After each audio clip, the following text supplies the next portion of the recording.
In my last video, I told you how different sections are evaluated in PTE and how the performance in one section affects your score in the other. After that, many of you asked me, how did you know about all of this? That's what I'm going to explain in this video. You'll find out how did I know that after doing a speaking, you will get 34 in read aloud or 37 in listening. Let's get it started.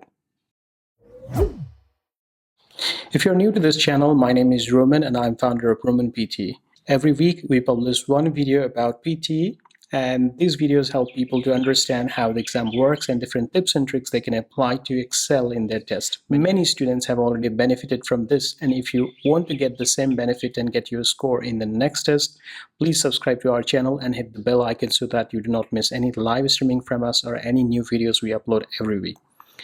In today's video, we are going to discuss how did I know that certain questions in speaking affect listening and reading, and how did I know how much score they contribute. I have already appeared in 7 actual tests of PT, and in each of these tests I scored 90. This consistent result has proved that I know exactly what I'm supposed to do in the test. So I decided that I will also find out how different sections like speaking or listening or reading contribute a score to the other sections. The best way to do this was by doing Pearson's mock test.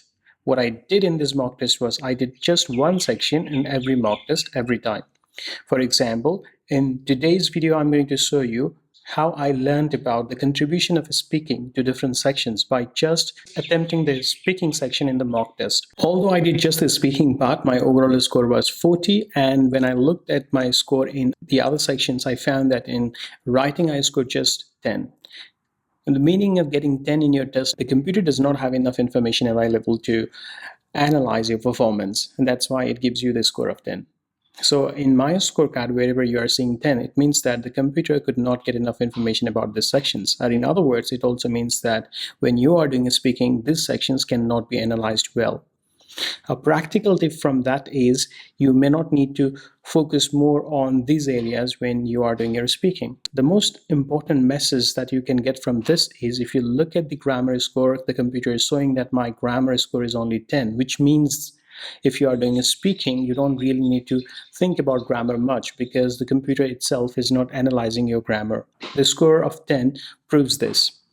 On the other hand, you can see that my listening score is 37 and my reading score is 34. What does this mean?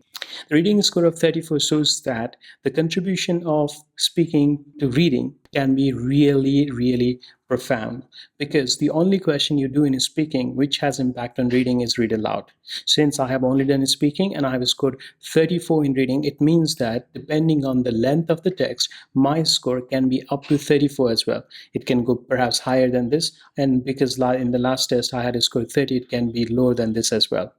Therefore, what you need to remember is if you think you're struggling in reading, you have to do really well in read aloud section, as the contribution of this section can be up to 1/3 of the total score. Another thing you can notice from this score is the listening score. As you can see on the screen, my listening score is 37. How is it possible? Let's think about the question types which can affect the listening score. If you look at the speaking section, there are 3 questions in speaking which contribute to listening. They are repeat sentence, retell lecture, and short answer question. As I explained in my last video, repeat sentence can contribute around 20 points, then retell lecture around 10 points, and short answer question can contribute around 7 points, which has been verified by this experiment. As you can see, if you add 20 plus 10 plus 7, your score will be exactly 37. That's what I got in listening. Now let's look at the enabling skills score as well. If you look at the enabling skills score, my fluency and pronunciation score both are 90, which means I should have good fluency and good pronunciation for scoring higher in speaking. If that is the case, then I can get 90. And if you look at the grammar score, I have already told you it's only 10. One of the reasons people cannot speak fluently, especially non-native speaker, is when they try to translate the sentences into English, or when they think too much about forming proper structures. Because even for the native speakers, sometimes it can be really difficult to form a complete meaningful sentence, and they leave the sentence in the middle. If they do this, their fluency becomes low, and the same thing can happen to non-native speakers as well. But if you are focusing less on grammar and more on presenting the information, and if you ignore some of the minor mistakes of grammar, you can speak more fluently.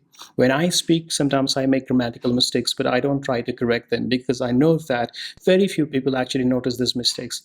And even native speakers make a lot of mistakes. One recent study by BBC has shown that 80% of the native speakers actually make a lot of grammatical mistakes while speaking, and many of these people have no idea about the grammatical accuracy of the language. The most surprising part of this exam was actually my spelling score. Perhaps you know that in speaking, I don't have to write anything. And if I don't write anything, I don't know how the computer was able to check my spelling. This shows one more thing. There is some problem with the algorithm of speaking. And because of that, it is actually showing me a faulty result. Or maybe there is something else that I don't know. But as far as I know, because I have been doing this for a long time, I can say that I should not have scored anything in spelling because I did not spell any word. If there is anything hidden that I am not able to understand or decode, then in that case, perhaps I'll have to wait more until I get that insight. But from this result, the only thing that I can tell you is, for some reason, the computer was also trying to assess my spelling, although I did not actually write anything. Now, written discourse score is 10, as you can see on the screen, and that score means the computer does not analyze written discourse, which means although you use certain discourse markers when you are doing retell lecture or describe image, they do not contribute anything towards your enabling skill. My score of 36 in vocabulary shows that in speaking also, the computer assesses vocabulary. Now, based on the score guide by Pearson, what we know is all the question types in speaking contribute towards your vocabulary score. But from my experience, what I've seen is if people cannot do that well in short answer question, then their vocabulary score becomes low. And of course, there are other reasons as well. In fact, if you don't do that well in reading questions or in writing questions, in those cases as well, this happens. But because last time also we had done the same experiment, and in that exam, we had completely skipped the short answer question to see its impact on the overall score, and at that time the vocabulary score was very low. And comparing that result with this one, we can say with confidence that short answer question has a huge impact over your vocabulary score as well. So overall, based on this experiment, what we can say is speaking is a really important question. And if you are not that good in speaking, you cannot score well in listening and reading both. As you can see, both listening and reading get almost 1/3 of the total score for that section from speaking. Therefore, you should learn how to do speaking properly. And remember, if you're only focusing on the speaking part and only thinking about the factors that can affect your fluency and pronunciation, you might be compromising your listening and reading score. Therefore, make sure that you are learning the right strategies when you're using certain tricks. If you are not sure how to do that, we are running online classes where we make sure students understand these things, and we also provide them feedback. And you can check the details about these classes in the link in the description. If you like this video, please hit the like button and share it with your friends, and let me know if there is any confusion you have about the scoring criteria or the exam evaluation system. And in our next video, I'll be telling you how writing affects the score in reading, because in the next mock test, I'll only be doing writing, and I'll show you my score along with a detailed breakdown of the communicative skills as well as enabling skills. Until our next video, have a lovely time, and I'll see you soon.